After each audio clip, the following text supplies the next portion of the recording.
Ya, selamat siang teman-teman semuanya. Sampai jumpa lagi di podcast di kanal YouTube YLBHI. Tapi sekarang YLBHI nggak cuma YLBHI seperti biasanya. Kita juga mengajak teman-teman dari berbagai macam daerah gitu ya. Dan juga dengan jaringan-jaringan lainnya. Nah, yang saat ini kita punya edisi yang spesial gitu ya. Kami mengajak teman-teman BI. Tapi karena BI itu sangat banyak sekali jaringannya. Jadi kita tidak bisa mendatangkan semua orang ke kantor YLBHI.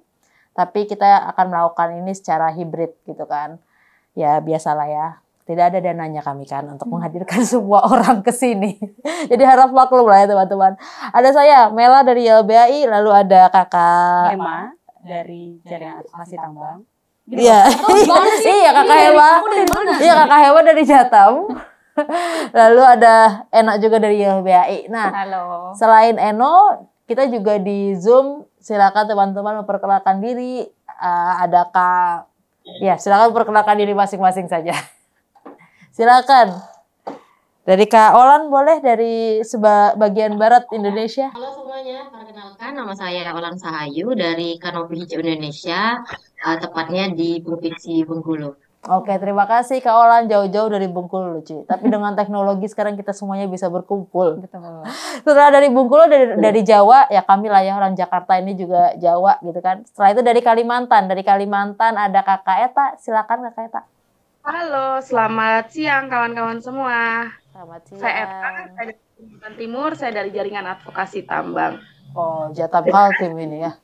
Mantap memang Jatam. Ini Jatam Nas, ini Jatam Kaltim. Jatam di mana?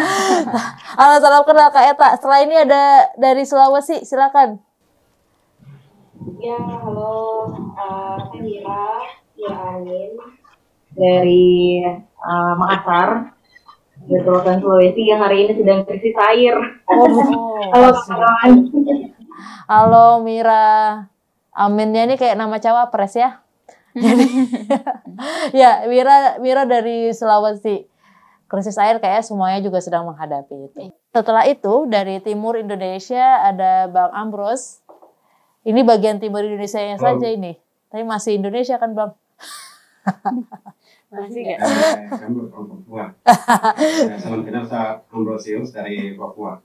Halo Bang Ambros, terima kasih. Terima kasih teman-teman sudah hadir di sini.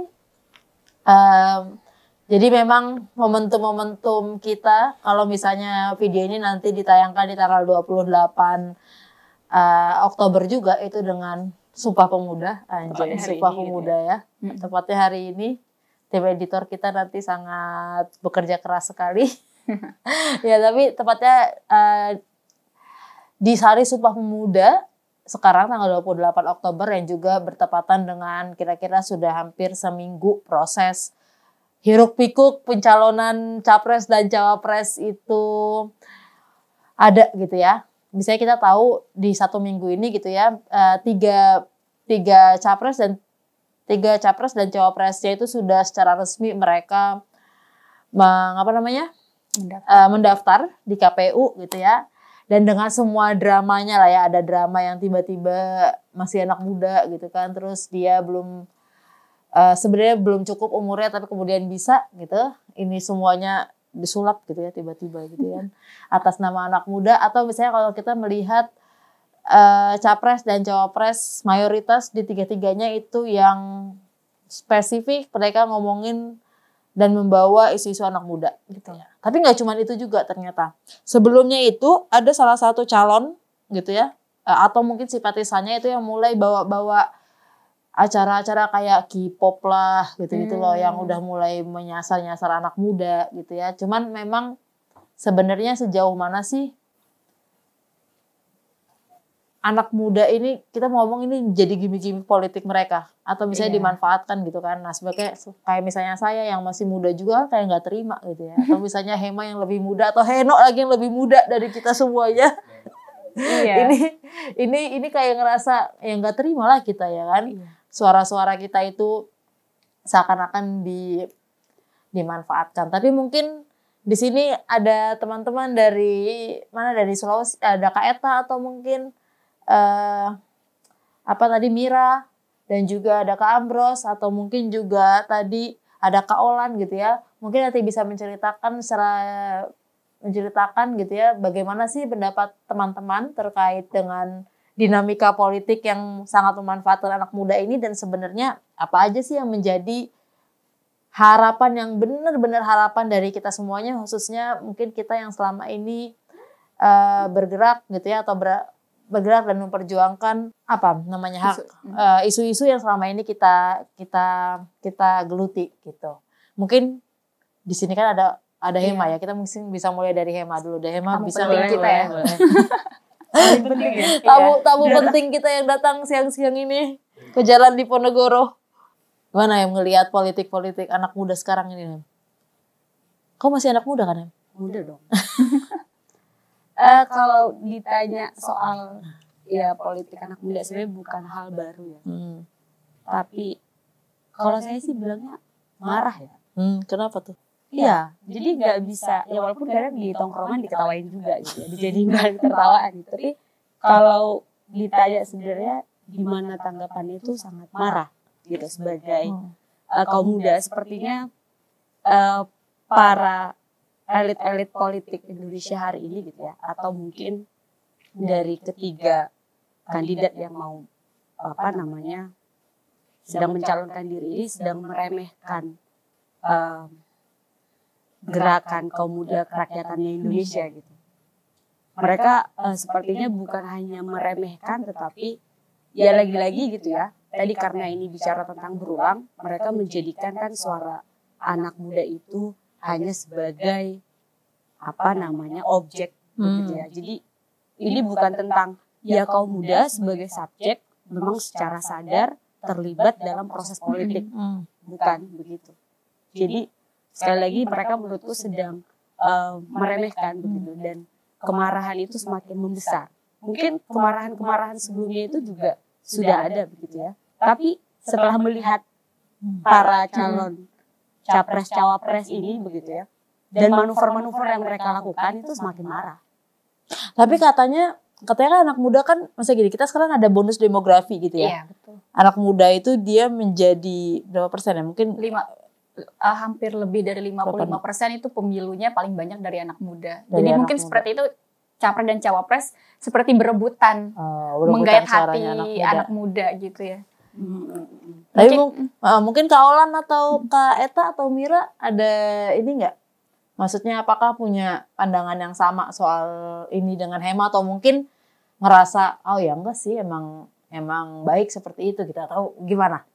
Silakan dari Kak Eta, boleh? Wah, ini Jatam ketemu Jatam namanya. Oh iya, Jatam ketemu LBH Makassar ya kan, Mira? Iya. Kalau ini ya, kalau sebenarnya ini momentum di mana sebenarnya sejak 3 kali pemilihan presiden, jadi artinya mau 15 tahun gitu ya, itu menurut saya era di mana politik Indonesia gitu kita lihat dia memang menggunakan yang disebut muda gitu ya, kelompok-kelompok yang suka galau gitu ya, yang kemudian tetapi di satu sisi negara terus menggerus gitu ya. Misalnya kesulitan kerja itu siapa sih yang repot, yang digalauin di berbagai platform media sosial itu kan, misalnya salah satunya sulit kerja lah, kemudian krisis kepercayaan diri karena begitu terhimpit masalah ekonomi dan lain sebagainya, masalah pendidikan dan seterusnya gitu.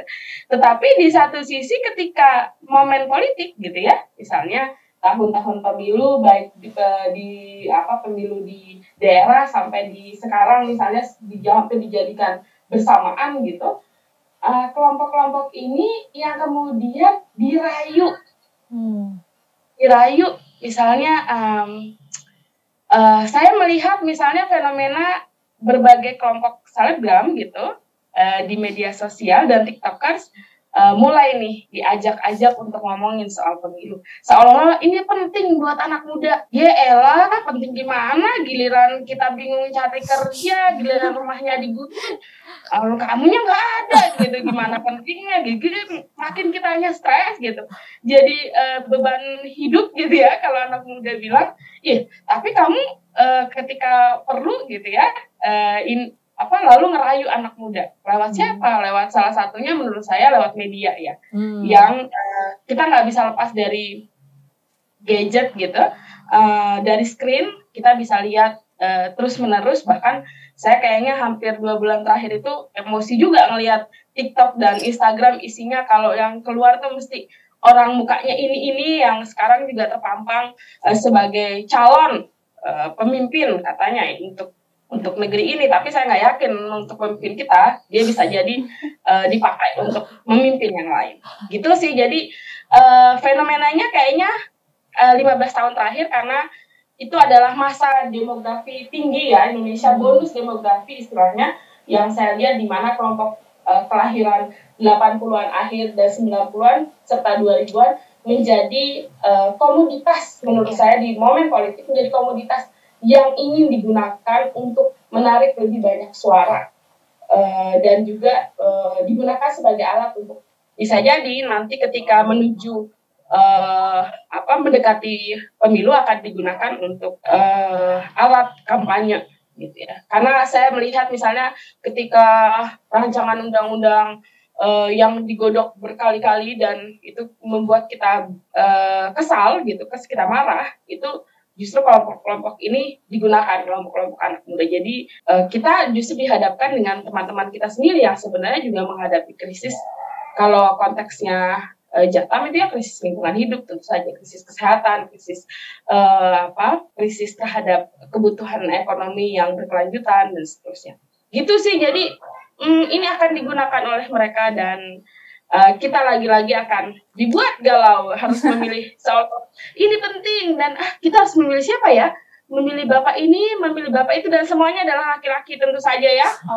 Calonnya ada juga yang akan, saya yakin bahwa tidak akan bicara soal bagaimana perempuan, bagaimana kelompok rentan lain, bagaimana kelompok gender lainnya gitu. Jadi ya bisa jadi juga isu soal agama, ras dan lain sebagainya tetap digunakan untuk itu. Jadi kayaknya ini nggak ada bedanya dalam hitungan 15 tahun terakhir menurut saya. Ya, sepertinya Kak Eta ini ya memiliki amarah yang sama, kemarahan yang sama dengan Kak Hema, bahwa pada sebenarnya kan membawa isu-isu anak muda ini tadi Kak Eta bilang sebenarnya dari 15 tahun terakhir memang sudah sering digunakan sebagai alat kampanye, tapi ketika naik hilang lagi, ketika ada penggusuran justru mereka nggak muncul, tapi ketika pemilu sudah dekat ya tiba-tiba mereka kayak sangat prihatin, sangat sangat peduli dengan isu-isu itu gitu. Jadi ini sebenarnya apakah nanti kita bisa lihat dari narasumber yang lain apakah mempunyai kemarahan yang sama dengan Kak Hema dan Kak Eta ya? Atau kegalauan yang sama? Iya ya. Kalau Mira gimana Bir? Apalagi gimana nih dari Makassar ini, dari Sulawesi? Ya, kalau aku lihatnya sih narasi anak muda ini memang ya sangat sejak awal sudah terbaca bahkan jauh sebelum pemilu gitu.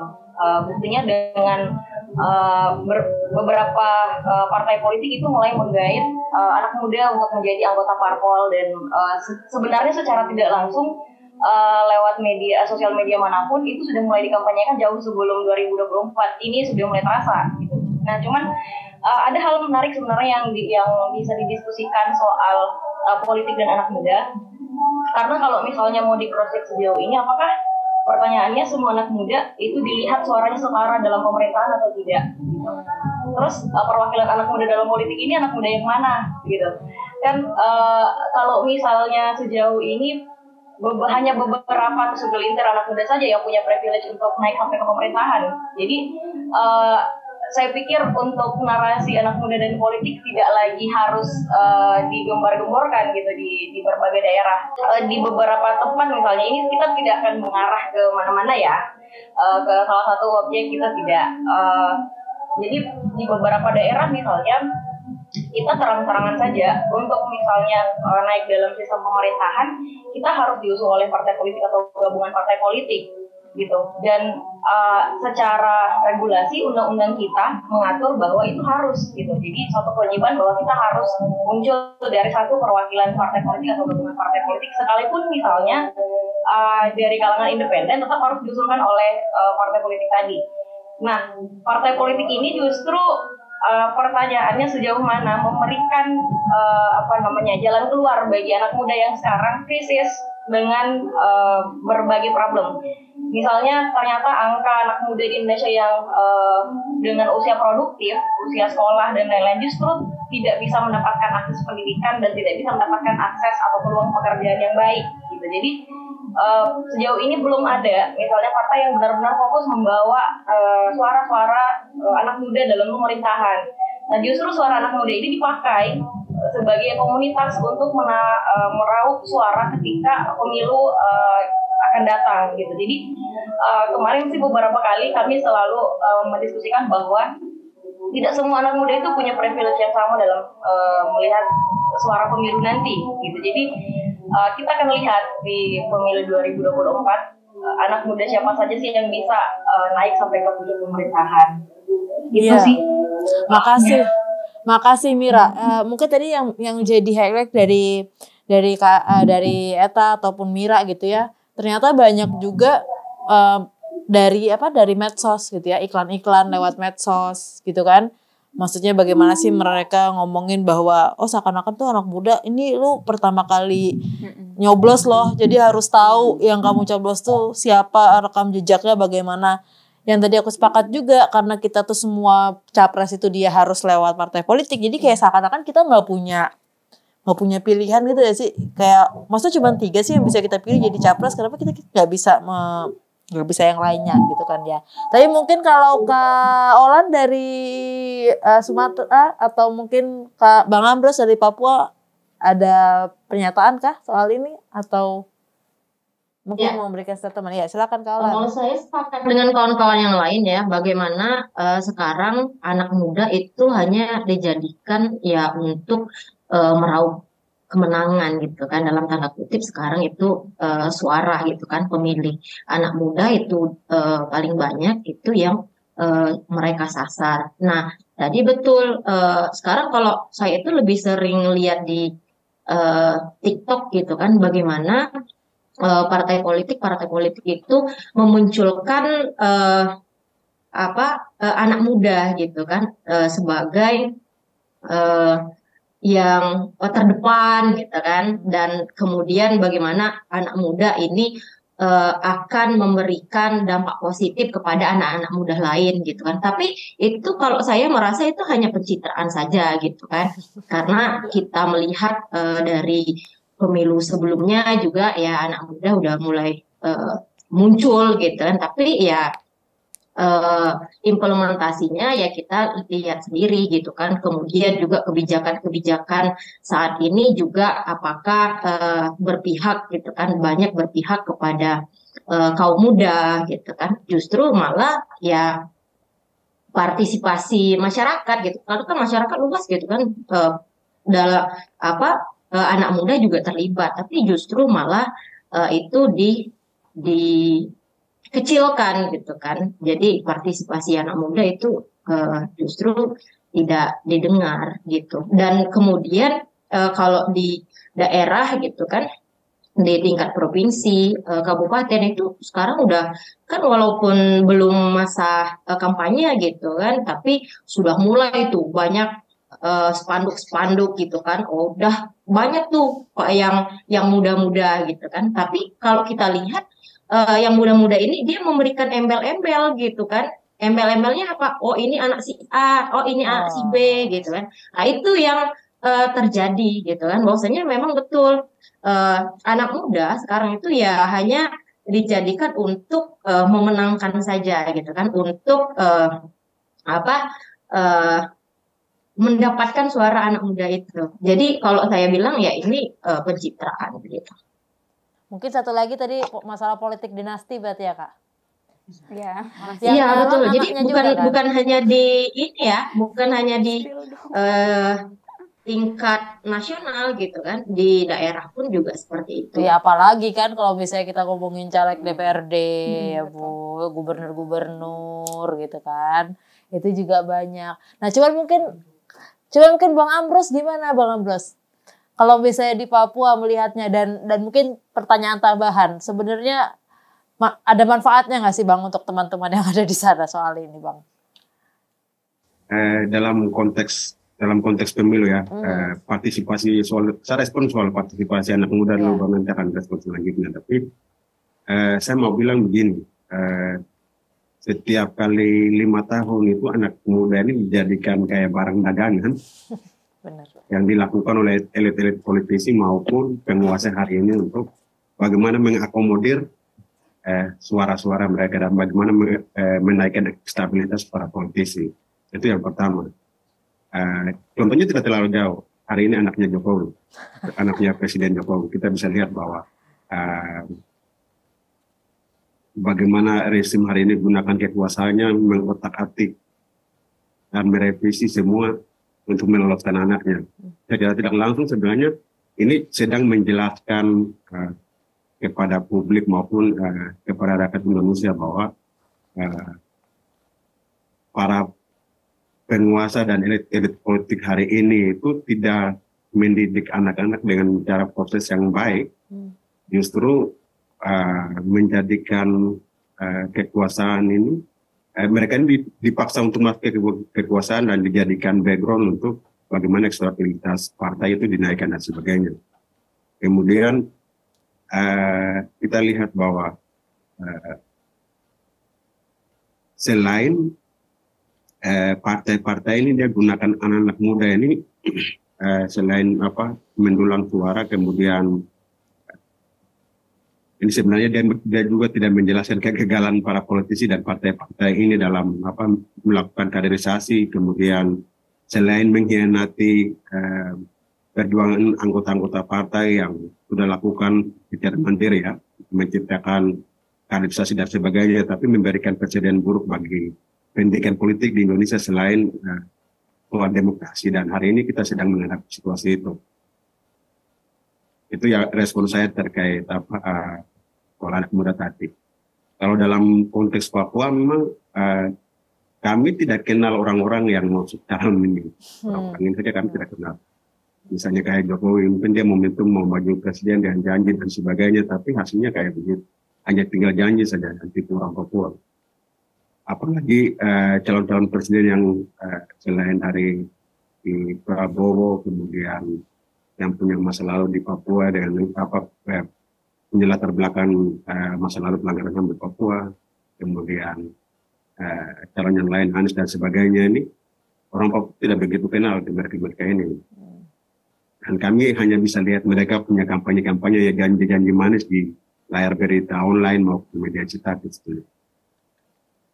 Dan mereka-mereka ini hadir ketika momentum ada pemilihan politik dan bagaimana mereka lebih menonjol utamakan bagaimana merebut kekuasaan ketimbang datang ke pemilihan masyarakat. Belum pernah ada sama sekali. Padahal kan punya banyak masalah, dan Jakarta yang bawa masalah banyak di Papua. Ini saja. Iya, betul Bang Ambrose, terima kasih banyak. Tadi yang menjadi catatan itu kan sebenarnya apakah gitu ya, maksudnya orang-orang ini kan bukan orang-orang baru ya kan, mereka juga pernah menjabat gitu ya sebelumnya kan, tapi apakah kebijakan mereka atau misalnya kampanye-kampanye mereka itu berpengaruh terhadap misalnya kayak sekarang nih di Bengkulu berapa banyak kasus konflik agraria yang nggak selesai ya kan, di Kalimantan apalagi dengan pembangunan ibu kota Nusantara yang terbaru gitu kan, yang itu dampak terhadap masyarakatnya itu juga banyak. Apakah janji presiden atau capres dan cawapres ini menyentuh pada akar masalahnya yang dimana sekarang sedang teman-teman hadapi atau sekarang sedang kita hadapi bersama misalnya gitu. Atau misalnya contohnya kayak kita yang ada di Jawa gitu ya, salah satu capresnya itu dari Jawa Tengah, beliau masih menjadi gubernur, maksudnya saat beliau masih menjadi gubernur berapa jumlah kasus yang tidak selesai, Wadas belum selesai ya kan. Kendeng juga sampai sekarang belum selesai. Padahal kalau mereka bilang bawa aja ke ranah hukum juga udah dijabanin gitu lah, ibaratnya udah ditempuh, tapi juga itu nggak selesai. PR-nya aja tuh masih banyak. Nah, mungkin kalau teman-teman sendiri ngelihatnya bagaimana nih? Apakah ada dampaknya atau bukan dampaknya lah? Apa yang menjadi harapan? Bukan harapan juga bahasanya ya, karena sebenarnya kita tidak berharap banyak. Tapi apa sih yang menjadi kaitannya antara capres-cawapres ini dengan kasus-kasus yang sedang kita hadapi? Kira-kira berpengaruh nggak sih? Apakah kemungkinan ada ada yang menjadi lebih baik dari sebelumnya gitu loh, misalnya gitu. Bagaimana kakak-kakak? Misalnya kayak tadi Mira bilang di awal, kekeringan nih di Sulawesi gitu kan. Apakah ada pengaruhnya, Mir? Mantan Wapres kan orang Makassar ya? Ya kan, Mir? Itu berpengaruh atau enggak? Terus aku mau nanggapin gitu. Karena kalau tadi kan sempet ya kita ini sebenarnya semua sama-sama tahu ini pencitraan gitu tadi. Ya udah ayo kita coba jujur-jujuran gitu kan. Coba kita jawabi dulu secara jujur begitu. Kalau tadi ada janji-janji politik yang katanya disampaikan, ada visi misi yang disampaikan. Kalau Anies dan Caimin kan dan juga Ganjar dan Mahfud MD itu sudah mengeluarkan visi misinya. Aku cek sih kalau si Ganjar sama Gibran itu Prabowo dan Gibran. Sama Prabowo dan Gibran itu belum ya. Tapi tadi kan emang masih ada yang percaya. Emang masih ada yang percaya, itu satu gitu kalau kita mau jujur-jujuran. Yang kedua, ini kan sudah jelas kalau kita lihat tadi bisa sebenarnya kita list satu persatu lagi tadi rekam jejaknya para ketiga kandidat ini begitu. Kemudian kalaupun kita tadi misalnya kalau Ganjar tadi dia punya jelas itu ngomongin tentang industri ekstraktif yang ada di Kendeng, kemudian juga di Wadas gitu, bahkan bukan hanya tidak memberikan keberpihakan yang jelas gitu ya. Siapa yang nggak tahu perjuangan warga Kendeng sih gitu loh. Iya.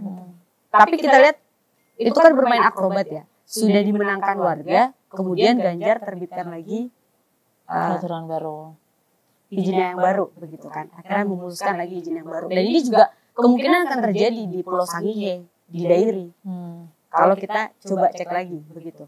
Nah kemudian kalau Prabowo dan juga Gibran, selain tadi bicara tentang politik dinasti yang seolah-olah dibungkus dengan bahasa kaum muda ini tadi gitu ya. Siapa yang tidak tahu Prabowo itu adalah dia punya keterlibatan atas pelanggaran HAM, pembunuhan aktivis, penculikan aktivis. Dia juga bermain di industri ekstraktif gitu ya, di batubara, kemudian juga di pemilu sebelumnya juga itu sudah digambarkan dengan jelas begitu ya. Kemudian juga pendana mereka termasuk. Begitu juga misalnya kalau bicara tentang Anies gitu. Siapa yang tidak tahu bahwa dia juga sebelumnya menggunakan rasisme untuk bisa dalam DKI yang satu yang sebelumnya gitu, di Jakarta. Siapa yang tidak tahu itu gitu. Kalau kita jangan pura-pura lupa atau amnesia. Kalau kita mau jujur-jujuran, berarti kan kita bisa bilang pemilu ini bukan pemilu rakyat, tapi pemilunya para pemodal, para penguasa, yang mereka juga sudah mengatakan akan melanjutkan visi misi atau program-program yang dibuat oleh Jokowi. Yang kita tahu pasti tadi industri ekstraktif, penghancuran ruang hidup, tanah, air, udara, perampasan, kemudian juga upah murah dan segala macamnya itu, komersialisasi pendidikan dan segala macamnya itu berarti pelanggaran HAM itu masih terus berlanjut begitu. Jadi kalau aku pikir itu udah jelas dulu gitu, ini bukan pemilu rakyat, ini pemilunya para penguasa yang sedang mau meneruskan kepentingan mereka. Iya, tadi yang dijelaskan sama Kak Hema itu sangat sudah sangat kompleks ya, mulai dari ketiga capres yang kalau kata Kak Eta sih yang membuat kita galau ya. Mau pilih ini ada catatan ini, mau pilih itu ada catatan itu, pilih yang ini ada catatan. Semua capres dan cawapres sepertinya punya catatan yang menjadi kekhawatiran kita gitu. Tapi tadi lagi-lagi ya, kan Kak Hema juga anak muda, iya kan? Anak muda. Iya dong. Gen Z. Justru ini sangat penting yang gitu, anak-anak muda yang memang melek terhadap fakta-fakta yang akhirnya kita nggak mudah terbuai dengan visi misi yang apa sih visi misi itu. Emang nanti ketika mereka terpilih mereka akan membuka visi misi itu lagi? Kayaknya enggak ya. Enggak tahu. Enggak tahu. Pengalamannya sih enggak. Tapi mungkin Kak Olan dari Sumatera atau Mira atau Bang Ambros punya pengalaman atau punya pandangan yang sama. Oke, Kak Mira. Silakan. Betul. Jadi kalau janji-janji itu ya hanya tinggal janji gitu kan. Kalau Oke, sudah lagu. janji ya janji sudahlah gitu kan. Karena fakta yang berbicara gitu kan. Jadi kalau kita melihat ke belakang bagaimana suatu pembangunan atau investasi gitu kan yang katanya kan untuk mensejahterakan rakyat gitu kan. Tapi implementasinya justru menggusur rakyat, gitu kan, mengintimidasi, melanggar hak asasi manusia, gitu kan, itu yang terjadi, gitu kan. Kemudian juga bagaimana konflik agraria yang semakin hari ya kita sudah tahu sendiri, gitu kan, bagaimana petani itu dikriminalisasi, gitu kan. Kemudian juga di sektor lainnya, misal nelayan, entitasnya itu dihilangkannya itu seperti apa ya, ruang hidupnya itu dirampas gitu kan, dengan cara-cara misalnya kalau di Bengkulu misalnya gitu kan ada PLTU batubara yang limbahnya itu dibuang ke laut, yang itu akan berdampak terhadap nelayannya. Belum lagi industri-industri lainnya gitu kan. Itu yang terjadi. Kemudian menghilangkan, ya itu tadi, menghilangkan sumber mata pencarian masyarakat. Nah ini kita lihat, jadi suatu pembangunan itu sejahtera untuk masyarakatnya di mana gitu kan.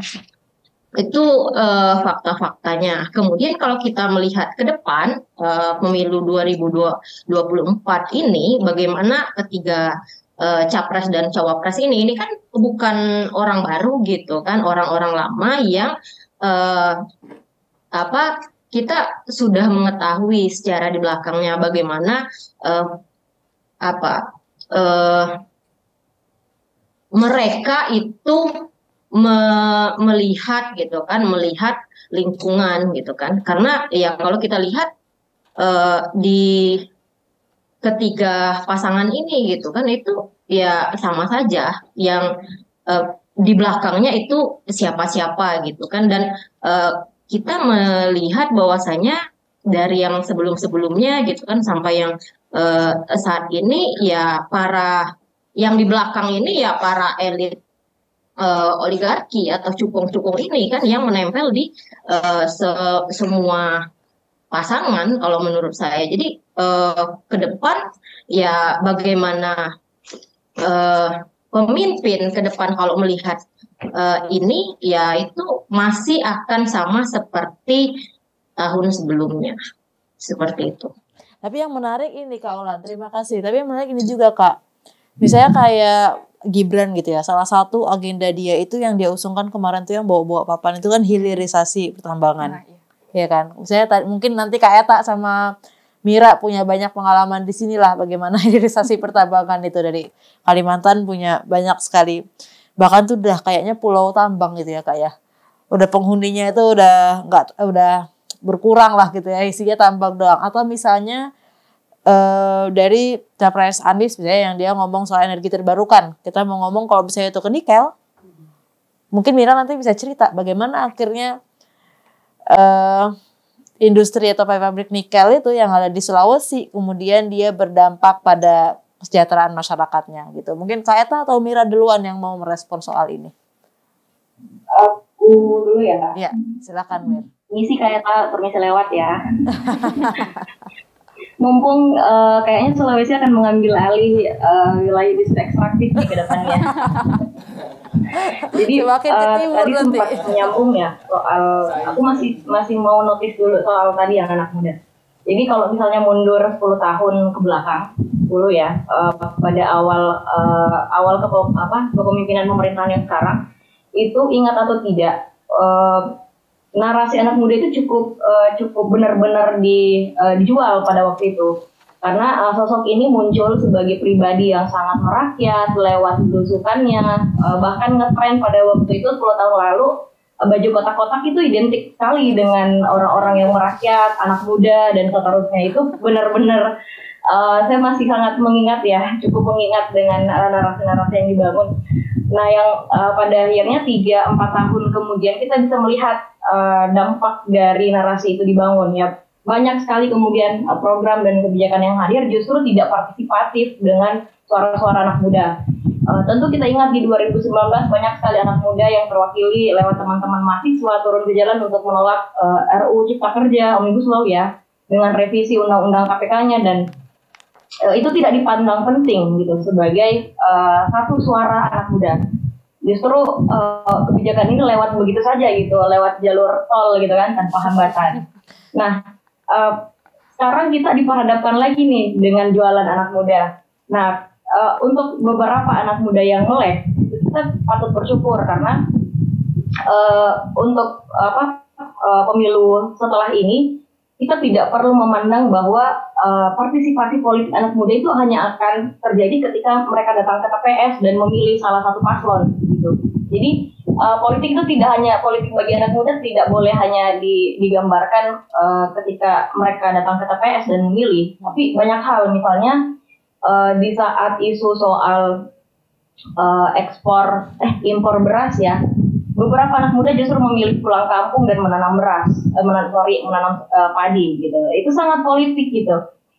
Di saat misalnya beberapa wilayah dijadikan estate ya, kebijakan untuk menanam banyak satu jenis pangan, itu masih ada beberapa teman-teman yang lebih memilih untuk konsumsi sagu ya kakak. Jadi ini juga sangat politik, dan narasi ini perlu dibangun bahwa politik itu tidak melulu soal pilpres dan pemilu seperti itu.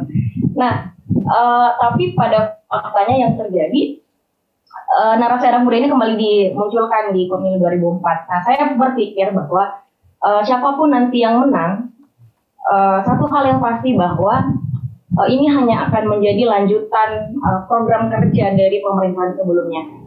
Pemerintahan ini akan memastikan bahwa proyek strategis nasional dengan berbagai kebijakan, salah satunya dengan pembangunan ibu kota baru atau IKN, itu harus tetap berlanjut. Nah, lalu kita akan diperhadapkan pada pilihan, kita akan memilih yang mana dan kita harus apa. Ya, saya pikir sama saja. Jadi pemerintahan yang sekarang akan memastikan bahwa pemerintahan selanjutnya akan tetap melanjutkan proyek strategis nasional dan IKN tadi. Nah sekarang, kemarin presiden kita lewat 2021 ya, atau 2022 kalau tidak salah, Presiden Republik Indonesia secara terang-terangan di depan umum menjelaskan bahwa Sulawesi nanti akan menjadi wilayah yang nantinya menjadi lumbung nikel atau akan terbangun besar-besaran wilayah industri ekstraktif. Yang saya bilang tadi, kita mungkin akan menggeser Kalimantan ya, mungkin saja. Cuman faktanya itu sudah mulai dilakukan di wilayah Sulawesi. Di Sulawesi Selatan misalnya, kita punya satu proyek strategis nasional namanya itu kawasan industri Bantaeng. Dia akan menjadi salah satu industri smelter terbesar di wilayah Indonesia Timur. Kemudian bergeser ke Sulawesi Tenggara, di sana ada ada tambang nikel di pulau kecil yang kalau menurut undang-undang wilayah pesisir dan pulau-pulau kecil, Pulau Wawoni'i itu tidak boleh untuk ditambang gitu. Tapi pada faktanya sekarang PT GKP itu bekerja di sana dan menggali harta kekayaan Wawoni'i untuk kemudian diolah menjadi nikel. Dan banyak kemudian wilayah-wilayah lainnya akhirnya terjadi konflik horizontal antar masyarakat, dan bahkan anak muda itu sendiri terjebak dalam konflik ini. Jadi patut bingung ya nanti ke depannya suara anak muda ini akan kemana lagi dan akan dimanfaatkan seperti apa. Karena ujung-ujungnya kita akan diperhadapkan selain menjadi PNS ya sudah nyalek saja. Gitu ya Kak Mel.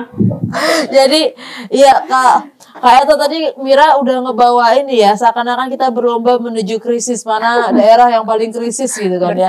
Coba kalau Kak Eta gimana Kak dari Kalimantan ngelihat soal ini? Sebagai tetangga Sulawesi,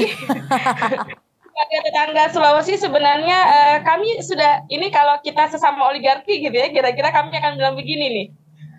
Sebagai tetangga Sulawesi silakan membongkar, nanti tenang aja, kami akan sediakan lahan untuk smelter kecil di Kalimantan Timur, karena 3 bulan yang lalu sudah ada korban jiwa begitu. Jadi tenang saja, masih banyak yang bisa dikorbankan, kira-kira gitu si oligarki bakal bilang ya. Jadi tidak ada ucapan selamat untuk Sulawesi sebenarnya, karena beritanya akan lebih panjang. Saya yakin juga Kalimantan Timur juga sama saja gitu. Tetapi kalau kita bilang tuh ada yang lagi rame, misalnya nggak bahaya kah gitu ya, nggak bahaya emang ini sebenarnya bahaya banget kalau kita lihat gimana anak muda di tengah krisis yang dihadapi. Tentu saja ini akibat dari rezim yang begitu panjang ya ceritanya, bagaimana menghabisi ruang hidup, menghabisi tentu saja sumber-sumber ekonomi yang sebenarnya masih bisa digunakan gitu, tetapi karena misalnya Kalimantan Timur itu isinya tambang, sawit, ditambah lagi proyek strategis nasional yang maha besar gitu ya, maha gede gitu ya, itu akan terus menggusur gitu. Nah, tetapi di satu sisi kalau kita melihat, saya membaca beberapa artikel dan sempat diskusi dengan beberapa kawan, mereka nyebutin sekarang itu tokoh yang akan menjadi target jadi bonekanya oligarki itu adalah tokoh-tokoh yang dianggap jujur, merakyat, apalagi jujur, merakyat, berprestasi, gitu. Anak muda. Anak muda gitu, berwibawa, cerdas gitu. Untuk taat beragama itu bagian yang terakhir lah ya, kayaknya bukan menjadi prioritas untuk diperbincangkan. Tetapi kalau kita lihat 3 tokoh orang ini yang tadi misalnya Mbak Olan juga sebutkan sebenarnya di belakangnya itu siapa, kita juga nggak kenal siapa mereka gitu ya. Kata Bang Amros, kita nggak tahu nih calon-calon ini siapa sebenarnya gitu. Karena kita lebih banyak mengenal di belakang mereka ini siapa gitu. Nah, orang-orang ini menurut saya akan digunakan untuk tampilan jujur, berprestasi dalam memimpin misalnya. Nah, yang menjadi tantangan kita karena dia berbahaya adalah kita punya tantangan untuk menjelaskan lebih banyak ke khalayak lebih luas gitu, termasuk ke orang muda, ke generasi saya misalnya, ke teman-teman saya bahwa rekayasa politik, saya nggak bilang kalau ini politik yang seperti Mbak Mira tadi sampaikan bahwa sebenarnya ada kok contoh politik yang ini, iya benar, tapi kalau kita lihat sekarang Indonesia itu lebih ke rekayasa sih, bagaimana tadi kita dibujuk, yang kedua kita dipaksa untuk segera ikut dalam pesta politik, untuk segera memutuskan 3 detik dalam kotak KPU ya, kotak untuk kita memilih nyoblos terus dikasih tinta itu berapa detik doang, kita dipaksa. Tadi kita dibujuk untuk memahami pentingnya pesta politik, begini. Sekarang kita dipaksa untuk ikut. Kemudian setelah mereka terpilih, gitu, siapapun yang terpilih nanti, kita dipaksa untuk berdamai dengan, misalnya, dipaksa untuk terus berhadapan dengan pertambangan, dipaksa untuk terus berhadapan dengan masalah orang mati, gitu, dipaksa untuk terus berhadapan dengan krisis, gitu. Dan kita mesti bilang enggak ya, karena ini bahaya kalau sampai kita nggak punya kemauan untuk enggak. Saya melihat misalnya dalam periode yang sebelumnya, pemilihan yang sebelumnya, memang banyak pemilih pemuda gitu yang ikut serta. Tetapi penting untuk mereka tahu ini momen apa dan kenapa kita harus terlibat, kayaknya nggak banyak juga. Dan ini kayaknya tantangan sih buat kita semua ya, karena krisisnya akan terus, siapapun presidennya kan nanti gitu ya, siapapun pemimpinnya, krisisnya tetap akan panjang gitu, tidak berkesudahan. Kemudian mereka sudah sangat jelas menyampaikan bahwa proyek-proyek besar, strategis nasional atau skala-skala raksasa itu tetap harus dijalankan tanpa memikirkan bahwa perempuan, anak-anak, orang muda, petani, nelayan akan menjadi korbannya. Dan ini kayaknya PR sih buat kita generasi sekarang gitu, untuk menyampaikan atau punya bahasa tandingan untuk melawan narasi-narasi palsu yang didirikan atas dasar rekayasa politik yang dibangun saat ini. Jadi tadi dia sudah bujuk, sekarang kita disuruh dipaksa. Jadi kita harus berani tuh bilang enggak sih gitu ya. Enggak nih, kita nggak mau ikut misalnya, atau enggak nih, saya nggak mau memilih kamu karena kamu pelanggar HAM. Tapi bukan cuma kita aja, harus lebih banyak orang lagi sih yang bilang bahwa kita nggak butuh rekayasa politik yang kalian ciptakan untuk melayani para oligarki. Keren. Enggak dulu ya. Tadi kalau penjelasan Kak Mira, Kak Olan, dan Kak Eta itu sebenarnya sepertinya memiliki kekhawatiran yang sama ya, bahwa tadi kan Kak Hewa juga sempat meng-highlight soal bagaimana ada capres dan cawapres yang justru ingin melanjutkan proyek dari presiden sebelumnya gitu. Justru tadi Kak Eta, Kak Mira, Kak Olan itu menjelaskan bagaimana justru mungkin ya kita ini jarang ter-highlight gimana penderitaan teman-teman yang di Kalimantan, di Sulawesi terkait dengan proyek-proyek strategis nasional yang justru melanggar hak-hak masyarakat di sana. Justru banyak yang terbunuh juga ya, yang ini sebenarnya jadi PR banget untuk kita juga. Mungkin dari teman-teman khususnya dari Bang Ambrus. Oke. Dari Bang Ambrus gimana Bang Ambrus? Iya, terutama Papua ya. Iya. Saya setuju dengan pendapat dari kawan Ola dengan kawan Eta tadi. Memang Jokowi itu sudah mewarisi penderitaan orang Papua sangat panjang, sama juga yang tadi kawan-kawan sudah jelaskan beberapa wilayah yang jadi basis konflik yang diciptakan oleh negara tadi. Kalau ya? Setelah periode kedua itu kami di Papua itu di Intan Jaya itu jadi wilayah pengungsi, Duga, kemudian Maegat, Yaukimo itu bersamaan dengan selain konflik bersamaan dengan krisis makanan, yang mana pemerintah juga sedang membangun untuk mendorong proyek pangan di Yaukimo, yang mana di sana juga menjadi wilayah konflik dan masyarakat adat setempat tidak bisa melakukan aktivitas kebun dan sebagainya. Dan sampai hari ini belum ada perhatian serius. Jadi Jokowi setelah sudah mewarisi kekerasan di beberapa daerah yang tadi sebelumnya kawan-kawan ceritakan, dan di Papua ini menjadi beberapa titik dari wilayah operasi militer, yang mana Pak Prabowo maupun anaknya Jokowi yang hari ini jadi capres, yang jelas dia akan mewarisi hasil program dari bapaknya, presiden sebelumnya. Dan apalagi dalam konteks Papua ya, dalam konteks Papua kami ini punya pengalaman memori pasionisme yang sangat panjang. Selain dari zaman bapaknya yang meningkatkan skala kekerasan korban yang paling tertinggi dalam 2 tahun setelah penyelesaian Otsus dan Dor, itu sangat tinggi sekali di Papua. Kemudian dan wilayah operasi tadi. Melihat dari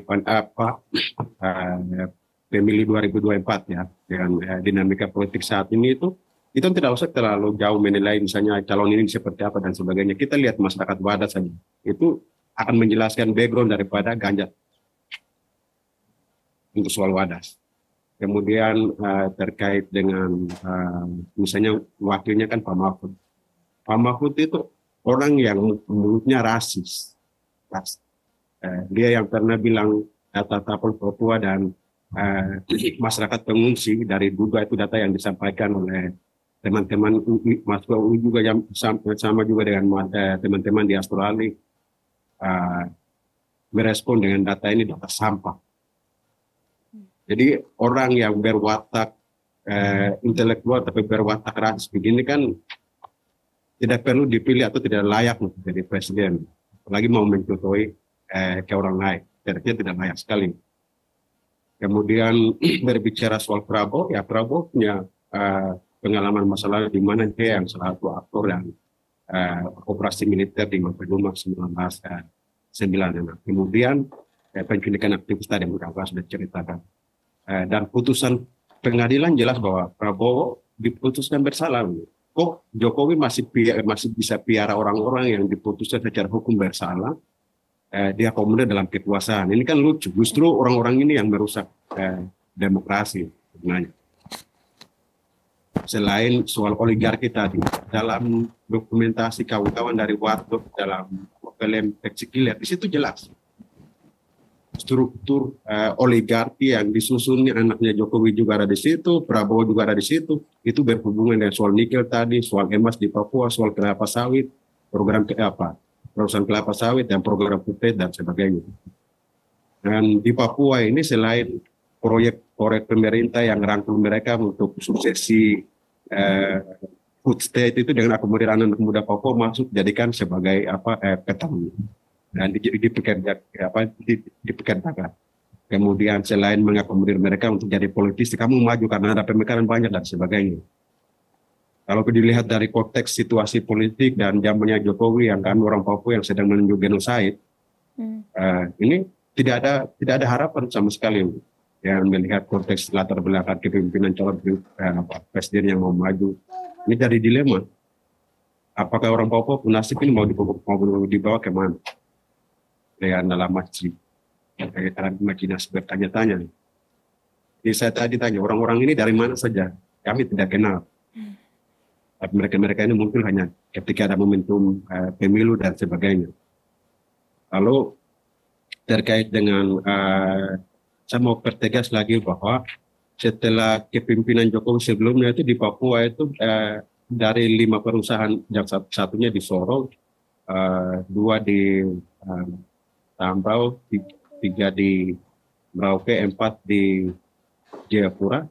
Dalam 6 bulan saja itu sekitar 1 juta hektar hutan Papua habis dalam 6 bulan. Itu tinggal kalikan 6 bulan dalam 1 tahun hutan Papua berapa yang habis. Padahal kalau tidak salah 2021 itu Jokowi ikut pertemuan di Goslo itu berjanji untuk mengatasi deforestasi. Tapi tidak di Papua ini kirim investor datang dan babat-babat hutan itu jalan. Sementara tidak melihat bagaimana dengan hak-hak masyarakat adat yang harus dilindungi. Mereka tidak pandang itu. Bagaimana dengan ganti rugi dan sebagainya. Ketika masyarakat adat melakukan protes terhadap hak-hak mereka, itu negara gunakan militer untuk diperhadapkan dengan masyarakat adat yang tidak lain. Selain kriminalisasi mereka yang penjara dan sebagainya. Kalau memang Jokowinya sudah punya, selain setelah ada pertemuan di Goslo itu, dari sekitar 100 lebih perizinan dari Kementerian LHK yang dicabut itu sekitar 50-an izin itu ada di Papua. Dan izin-izin itu bermasalah. Dan sampai hari ini statusnya tidak jelas. Bahkan kayak di Sorong, masyarakat adat Moe itu sudah ada perda dan ujinya itu waktu itu sudah dicabut. Seharusnya mereka dorong untuk pengakuan dari pemerintah.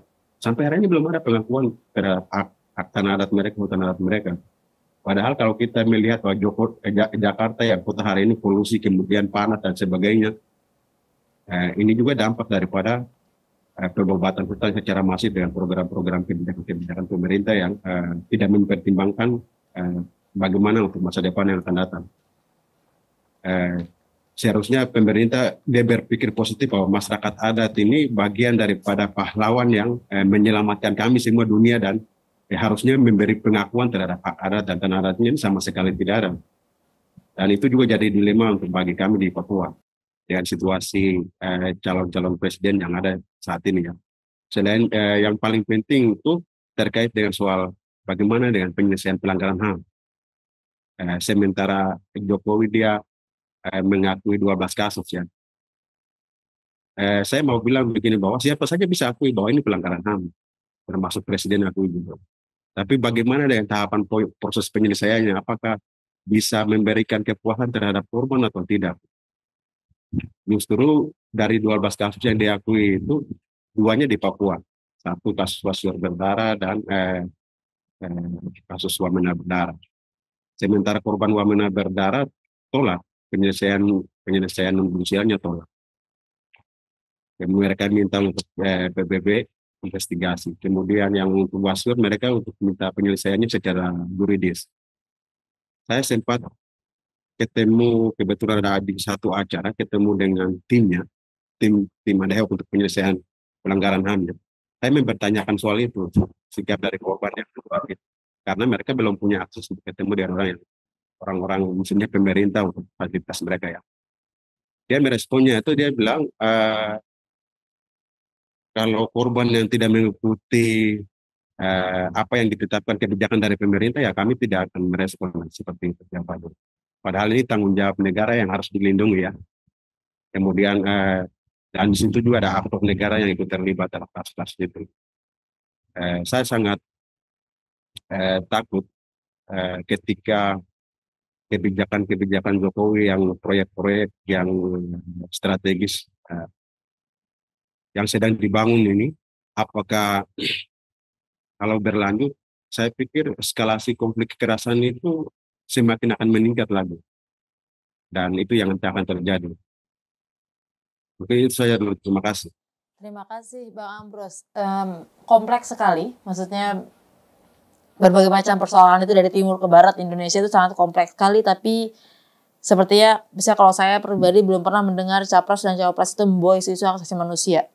Bahkan selentingan mereka ngomongin soal bagaimana isu penggusuran, bagaimana dampak kebijakan ekonomi mereka terhadap masyarakat sekitar, bagaimana dampak mereka ngomongin soal energi, transisi energi lah, ngomongin soal tambang, ngomongin soal nikel, bagaimana dampak itu ke masyarakat. Terus tadi kalau misalnya dari Sumatera bagaimana konflik agraria, tidak hanya di Sumatera sebenarnya konflik agraria, tapi di banyak tempat itu akan terselesaikan. Ini semuanya belum teruji gitu ya. Nah tapi momentum pemilu yang puncaknya adalah pemilihan capres di Februari nanti itu kan semakin dekat gitu. Tapi kalau misalnya kita bisa berandai-andai sebenarnya pemilu apa sih? Atau misalnya kita punya bayangan pemilu ideal itu bagaimana sih? Karena katanya anak-anak muda kita ini ya, masa depan itu kan katanya punya kita. Tapi masa depan seperti apa yang mau kita hadapi? Tadi kalau kata Bang Ambros itu kan, konflik ini akan semakin tinggi gitu. Apakah kita sebagai anak muda ataupun misalnya orang-orang yang mau nyalek gitu ya, dia membawa isu anak muda, mau mempertontonkan masa depan seperti apa untuk anak muda gitu kan ya. Nah mungkin Kak Hema di sini atau teman-teman yang lainnya punya bayangan pemilunya itu kita maunya yang seperti apa sih? Atau mungkin satu lagi pertanyaannya, kalau kita bisa memilih selain 3 pasangan tadi, ya toh, sebenarnya kita mau milih siapa? Misalnya kalau kayak saya ya, saya mungkin mau bilang gitu ya, siapa ya misalnya? Orang-orang di sekitaran kita lah yang selama ini memperjuangkan. Kalau misalnya ngomong di misalnya kami dari Jakarta gitu, saya bisa ngomong misalnya Asfinawati gitu kan ya. Aku mau nyalonin dia, misalnya gitu. Atau nggak usah jauh-jauh Asfinawati, misalnya kan kalau saya ada di Kendeng, saya mau ngajuin Mas Gun misalnya gitu kan ya. Karena mereka yang jelas punya dampak ke kita secara langsung. Gitu. Tapi mungkin teman-teman punya pandangan yang lainnya. Silakan. Oke, aku mau nanggepin karena cukup terpantik juga gitu ya. Karena kan yang ngobrol ini ada kaum muda dari Sumatera sampai bagian paling ujung timur gitu ya. Kemudian juga saat ini bertepatan dengan Hari Sumpah Pemuda. Oke, kalau kita tadi juga dikontekskan dengan kemudian pemilu seperti apa yang ideal gitu. Pertama, saya juga ingin membongkar dulu nih, kita harus keluar dulu, jangan sampai kaum muda yang dianggap melek politik itu adalah politik elektoral. Karena tadi menurut saya tadi kalau bicara tentang yang paling melek politik itu adalah kaum muda yang di wilayah-wilayah krisis ini. Ya, atau mereka yang senantiasa berada di wilayah krisis ini. Bukan tadi yang tiba-tiba baliho dan posternya muncul ini representasi dari kaum muda. Bukan itu. Jadi sekali kalau kita mau bicara tentang sebenarnya bagaimana peran kaum muda yang melek politik itu adalah yang berada di wilayah-wilayah krisis. Sebut saja ada sangat banyak. Jadi tadi makanya saya sampaikan mereka sedang meremehkan gerakan kaum muda yang senantiasa terus-menerus kita bangun sampai hari ini. Karena misalnya tadi kalau kita bicara tentang semangat Sumpah Pemuda itu kan adalah juga atau kawan-kawan pada saat itu mereka bicara tentang persatuan seluruh kaum muda melawan kolonialisme atau memperjuangkan proklamasi kemerdekaan. Kita bisa belajar dari pengalaman-pengalaman kalau kita mau bicara tentang gerakan kaum muda di Indonesia seperti apa ya. Kita bisa sampaikan kembali begitu bagaimana proklamasi kemerdekaan, kemudian juga bagaimana 32 tahun Orde Baru berkuasa, apa yang dilakukan oleh kaum muda di Indonesia, dianiaya, dibungkam, dipukuli, kemudian juga dihilangkan secara paksa. Kemudian 25 tahun setelah reformasi, kita juga bisa menyampaikan kembali begitu ya. Kemudian di aksi reformasi di korupsi tahun 2019, gerakan anti omnibus law itu adalah Undang-Undang Cipta Kerja, itu adalah pengalaman-pengalaman yang bisa kita sampaikan tentang bagaimana gerakan kaum muda yang sangat melek politik dan mereka memiliki keberpihakan yang jelas. Ini juga akan menjawab kita pada sebenarnya pemilu seperti apa yang ideal, kemudian dan juga kaum muda seperti apa yang sedang kita hadapi. Poinnya kan kita juga gak akan bisa tuh berbicara tentang misalnya kaum muda yang mengatakan bahwa tidak cukup dengan cara-cara kita mengekspos permasalahan-permasalahan yang dilakukan oleh partai-partai politik atau bahkan calon-calon yang ada di dalamnya, seperti yang dilakukan Bijak Memilih misalnya. Gak cukup sampai di situ. Kita nggak akan cukup dengan bilang kita perlu mengekspos siapa pelaku korupsi, kemudian pelaku kekerasan seksual, kemudian mereka mau mencalonkan diri lagi dan difasilitasi. Nggak cukup sampai di situ. Oke? Kemudian juga kita bisa membongkar lagi bagaimana tadi dinasti politik bahwa ada Kaisang, kemudian yang ada di PSI, yang tadi dikatakan representasi PSI, Partai Solidaritas Indonesia maksudnya. Iya. Itu dari awal kan dorongannya adalah oke, ini sekali bawa kaum muda gitu kawan-kawan. Jadi kalau kita bicara tentang ngomongin politik, kaum muda politiknya seperti apa, kaum muda yang seperti apa, ya tidak cukup sampai dengan di situ gitu. Kemudian bagaimana tadi dengan Gibran yang mereka beberapa bulan terakhir, karena kan ini kita bicara dalam pemilu hari ini gitu ya, bahkan undang-undangnya pun sudah disiapkan tuh, harus partai-partai besar tadi disampaikan, kemudian sudah disiapkan juga siapa orang-orangnya, makanya hukumnya juga begitu mendukung melihat putusan terakhir misalnya kenapa misalnya Gibran itu bisa mencalonkan diri dalam beberapa tahun terakhir. Nah jadi udah jelas artinya peran-peran seperti yang tadi kita sampaikan, beberapa kaum muda itu yang melakukan hanya mengekspos partai politiknya saja atau siapa yang tidak mencalonkan diri, nggak cukup sampai di sana. Dan itu juga udah pelajaran dari gerakan-gerakan kaum muda yang kita pelajari dari sebelum-sebelumnya begitu ya, bahwa perjuangan mereka bahkan lebih jauh dari untuk menuntaskan bagaimana masa depan di Indonesia nih yang harus kita pikirkan. Kalau tadi para pelakunya juga adalah masih orang-orang yang berada di lingkaran kekuasaan, mereka yang diuntungkan dari seluruh akumulasi kekayaan dan akumulasi penderitaan rakyat, ya bagaimana mungkin itu dikatakan sebagai pemilu yang ideal atau solusi yang begitu ideal, begitu ya maksudku. Jadi kalau ditanyakan harusnya seperti apa, ini harus berangkat dari konsolidasi paling bawah gitu.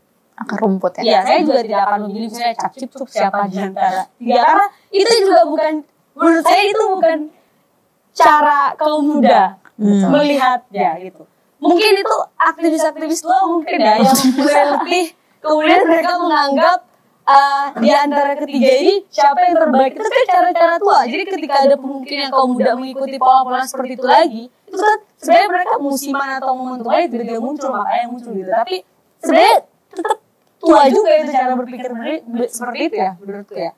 Karena kita tadi sudah belajar dari banyak pengalaman dan kemudian gerakan kaum muda seperti apa sih sebenarnya yang dibutuhkan kemudian untuk melakukan sebuah perubahan yang tadi kita anggap gitu. Jadi lagi-lagi ya konsolidasinya harus dibangun dari paling bawah gitu. Kalau kita harus membahas terkait soal pemilu itu. Jadi menurut saya juga ketakutan gitu ya kan saat ini begitu besar gitu ketakutan kalau bicara tentang golput atau ada ini gitu, ada sebuah bayang-bayang ketakutan yang begitu besar. Padahal kan pertanyaannya adalah berarti kenapa ketakutan negara begitu besar?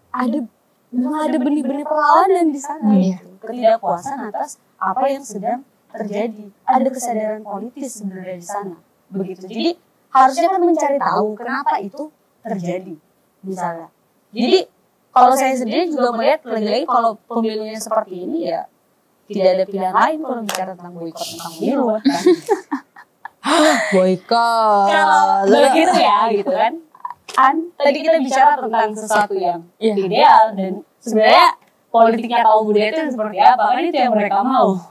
Iya, jadi tadi Kak Hema ya, kalau dari jawaban Kak Hema berarti sebenarnya pemilu kita belum ada yang ideal ya, apalagi pemilu di tahun ini misalkan. Apalagi representasi kaum muda. Iya, representasi kaum Itu muda. representasi tua semua. Nol, zero. Iya, karena aturannya sudah disiapkan, aturan yang untuk meloloskan pasangan ini sudah disiapkan gitu ya. Jadi sebenarnya kalau ditanya ideal, ya nggak ada yang ideal. Kalau disuruh milih tadi soal ideal juga, Kak Hema mengatakan bahwa ya orang-orang yang memang ditapak misalkan, yang memang terkena langsung sama pelanggaran-pelanggaran itu, yang memang berjuang ditapak, ataupun misalkan teman-teman yang senantiasa mendampingi teman-teman yang ditapak. Itu jawaban dari Kak Hema ya. Mungkin kita bisa tanya dari Kak, siapa dulu ya? Kak Eta kali ya? Oh, Kak Eta. Gimana nih Kak Eta? Pemilu yang ideal menurut Kak Eta seperti apa? Dan kalau disuruh milih, kira-kira mau pilih siapa? Atau mau pilih saya aja jadi presidennya Kak Eta? Ya kalau ini ya mungkin agak ini tuh adalah di situ, yang nonton. jadi ini kita oh ada nih yang biasa terjadi. Oh kalian nih ini kelompok-kelompok yang suka protes-protes nih. Ya cobalah kalian jadi. Merem ya. Kalian kan muda, energinya banyak. Itu aja. Kalianlah yang mencalonkan diri masuk ke ya karena sistem kita saat ini masih pakai partai politik ya. Saya nggak tahu ke depannya kalau tiba-tiba nggak harus pakai partai politik, apalagi yang akan terjadi. Tapi ada tuh yang sering selentingan, yang sering kita dengar, bahkan ini sudah jadi kayak hal yang memuakkan gitu ya, capek kita dengar. Kalian yang suka protes-protes tuh cobalah kalian menjadi pemimpin. Yang jadi pertanyaan lanjutannya adalah ketika orang sebersih apapun, ini loh analogi saya gini, ketika baju seputih apapun itu gitu, kemudian dimasukkan ke dalam wadah yang penuh dengan lumpur, bajunya akan jadi berlumpur. Artinya sistemnya yang memang rusak gitu, sistemnya yang mesti diperbaiki. Kemudian muncul pertanyaan, apakah kita butuh pemilu, apakah kita butuh pemimpin, misalnya kita butuh presiden sebagai syarat sebuah negara, ya itu nanti gitu. Kalau sistemnya udah benar, saya kira ketika sistemnya dirembukan bersama, sebagai keputusan bersama, ada seluruh kelompok bisa menjadi seluruh kelompok bisa menyampaikan atau seluruh orang bisa menyampaikan pendapatnya, termasuk anak muda, karena anak muda dan politik itu selalu dianggap kamu sok tahu soal keberhasilan negara ini, soal keamanan negara ini, kamu sok tahu banget gitu. Jadi kalau tadi analoginya adalah sebersih apapun orangnya, misalnya gitu, ada kelompok yang misalnya siapa ya, saya mau mencalonkan siapa mbak siapa gitu, atau kak siapa bang siapa gitu ya, bisa saja. Tapi kalau selama sistem, saya nggak percaya selama sistemnya buruk, input yang baik pun itu hasilnya akan buruk, karena tidak sedikit kok kawan-kawan kita, teman-teman kita yang juga masuk ke dalam ruang-ruang seperti itu, dan tetapi karena sistemnya dikuasai oleh segelintir orang yang punya kepentingan untuk memperkaya diri sendiri, memperluas wilayah kuasanya, kemudian menghancurkan ruang hidup perempuan, menghancurkan ruang hidup petani dan nelayan dan seterusnya, itu dan dia punya kuasa ya, bahkan bisa mencetak aturan satu malam gitu, kemudian dia bisa menggunakan alat kekerasan gitu, baik yang legal maupun yang informal ya. Jadi dia bisa menggunakan alat-alat itu karena punya kuasa. Saya kira ketika ada orang-orang ini atau kelompok ini yang menguasai dan membuat sistemnya, sebaik apapun orangnya atau semudah apapun orangnya, sekuat apapun, seenergik apapun, juga akan menjadi runtuh gitu, karena sistemnya emang yang buruk. Jadi saya kira yang perlu, sebelum kita menuju kepada penting nggak ini pemilu, kita mesti lihat sistemnya emang udah sebobrok ini gitu. Kita tidak mau dipaksa untuk harus ikut arus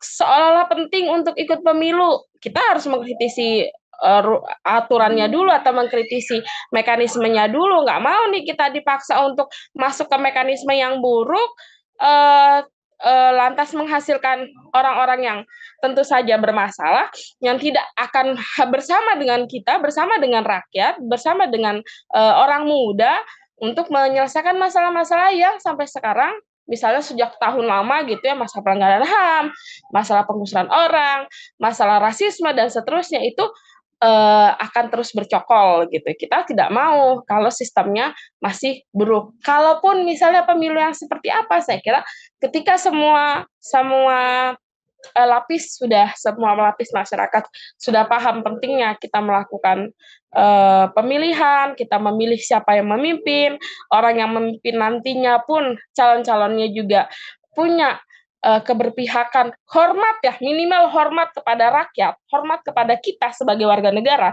saya yakin bisa menjalankan. Walaupun saya nggak tahu kapan, walaupun saya tidak ingin membayang-bayangkan, tapi kalaupun bisa, mungkin ketika sistemnya sudah bersih, ketika sistemnya sudah jujur, ketika sistemnya sudah terbuka, saya kira akan melahirkan orang-orang atau kelompok atau bentuknya mungkin tidak satu negara, bisa kepulauan yang merdeka dan lain sebagainya, itu mungkin saja terjadi, tidak lagi pakai partai politik yang disusun dan dibentuk oleh kelompok-kelompok pemodal, tetapi lebih kepada kelompok yang jujur, bersih, demokratis, setara, kemudian punya keberpihakan terhadap kelanjutan atau masa depan bangsa dan juga anak muda tentu saja ya, pemikiran-pemikiran yang dinamis, pemikiran yang terus inovatif, saya kira bisa berkembang di situ, tidak pada bercokol kepada yang punya kepentingan, yang merasa bahwa anak muda sok tahu, anak muda kelompok yang cuman akan digunakan, tetapi anak muda adalah kelompok penting yang diajak untuk menggerakkan roda demokrasinya. Kupikir sih begitu ya harapan saya. Jadi kalau ditanya pemilu seperti apa, saya nggak mau deh ngomongin pemilu, saya udah galau nih dengan smelter dan IKN, bisa nggak yang lain aja gitu. Udah mulai muak. Kayaknya Eta galau terus ya. Kalau Kaulan gimana Kaulan? Sebelum Mira, nanti kalau Kak Eta setelah itu Mira kan ini lomba-lomba krisis lagi. Ya, sama ya. Jadi memang kalau kita berbicara soal bagaimana sih pemilu yang ideal gitu kan. Nah, kita balik lagi ke sistemnya sekarang gitu kan. Kita melihat bagaimana sih sistem yang terjadi saat ini gitu kan. Bahwa ya partai politik itu kan sekarang muncul dan kelihatan jelas gitu kan bagaimana kekuasaan partai itu sangat kuat gitu kan, berpengaruh kepada para pemimpin ini. Dan juga kita melihat bagaimana siapa-siapa saja yang ada di belakangnya gitu kan, para oligarki yang begitu kuat gitu kan. Nah, kalau kita berbicara pemilu yang ideal, yang itu satu, sistemnya tadi seperti yang Kak Eta bilang gitu kan, dan juga memang yang kita inginkan itu pemimpin yang seperti apa gitu kan ya. Satu, sebenarnya pemimpin yang betul-betul memang pro terhadap rakyat gitu kan, bukan hanya rakyat oligarki mungkin bisa dibilang rakyat juga gitu kan, tapi segelintir, bukan yang kita sebut rakyat secara luas gitu kan. Itu yang pertama. Terus kemudian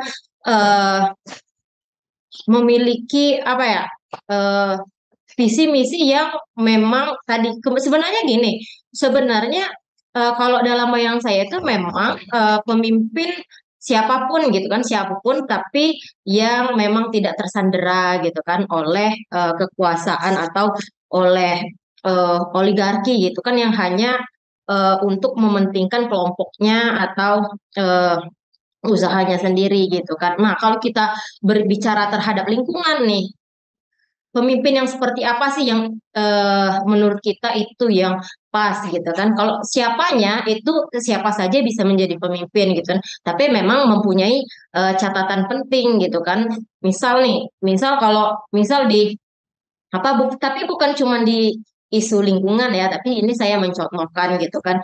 Misal kalau di isu lingkungan nih, pemimpin itu memang bukan hanya berjanji tapi memang merealisasikan gitu kan. Bagaimana kalau kita berbicara krisis iklim saat ini gitu kan, transisi energi itu yang melepaskan gitu kan, yang tidak tersandera oleh ketergantungan dengan energi fosil batu bara gitu kan. Ini salah satu contoh, belum lagi contoh-contoh yang lain. Jadi dia harus kompleks gitu kan, dari segi lingkungan, kemanusiaan, pertanian dan lain-lain. Jadi itu tidak ada orang yang dirugikan gitu kan. Jangan sampai, kalau sekarang kan kita melihat banyak para pemilih gitu kan, terutamanya pemilih pemula gitu kan. Dan kalau misal kita berbicara implementasi di apa implementasi di lapangan gitu kan sekarang masih banyak tuh orang-orang yang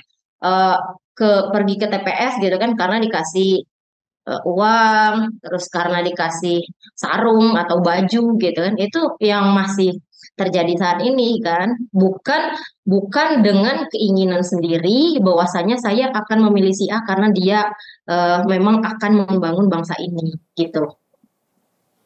Oke, jadi tadi Kak Olens juga dengan harapan yang sama ya. Berarti dari sistem, kalau sistemnya masih buruk ya gimana kita mau menciptakan pemilu yang ideal gitu. Kemudian juga soal gimana, ada juga dibahas soal serangan pajar juga tadi ya. Ini sebenarnya jadi PR. Amplop. Oh, amplop. Ini sebenarnya jadi masalah yang sudah dari dulu sering terjadi, tapi lebih luas lagi tadi aku menangkap dari Kak Olens, gimana sih supaya ya pemimpin kita di masa depan ya memang orang-orang yang pro, bukan mereka sebenarnya bukan kita berhadap pro terhadap masyarakat, tapi memang mereka harusnya pro terhadap masyarakat, karena kalau bukan dari suara masyarakat ya mereka tidak akan bisa menduduki singgah sana yang sangat mewah itu gitu. Lanjut kita ke Kak Mira, ini mau balap-balapan krisis. Kak Mira atau Bang Ambros, silakan. Ya. Siapa duluan nih? Silakan Bang. Ya, bisa 3-4 menit, 5 menit.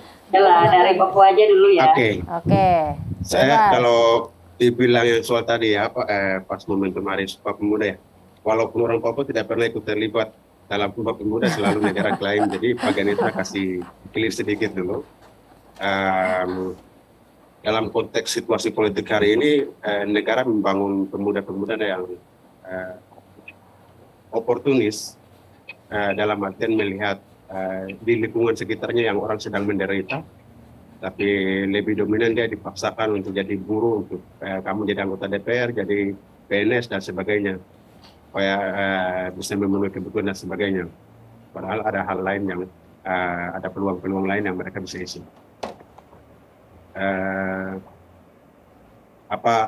Soal calon tadi ya, calon-calon ideal itu saya pikir yang paling penting itu orang-orang yang bisa berkomitmen pada korban dan dia bisa melaksanakan atau menyelesaikan kasus-kasus problem yang misalnya pelanggaran HAM dan terkait kasus-kasus yang berhubungan dengan penggusuran paksa dan sebagainya. Dalam konteks 3 calon yang sudah daftar ini, saya tidak melihat potensi itu. Justru mereka ini punya latar belakang masalah yang banyak. Kalau dibilang calon presiden yang ideal itu, saya pikir soal sistemnya itu harus diubah. Kita coba lihat soal misalnya negara kalau krisis beras diambil dari Kalimantan misalnya, ikan misalnya di Maluku, terus soal kelapa sawit misalnya di Kalimantan dan di Papua, soal emas dan sebagainya. Tapi yang menentukan calon presiden itu selalu orang Jawa, orang dari Pulau Jawa. Ini kan rasis. Betul. Sebenarnya kita yang di luar ini sebagai pelengkap kekuasaan hari ini, gitu, pelengkap untuk bagaimana memuaskan atau memperkaya mereka. Dalam konteks ini sebenarnya itu harus ada perubahan-perubahan yang harus dilakukan soal dalam rekrutmen calon presiden dan sebagainya. kemudian tapi pada kenyataannya tidak.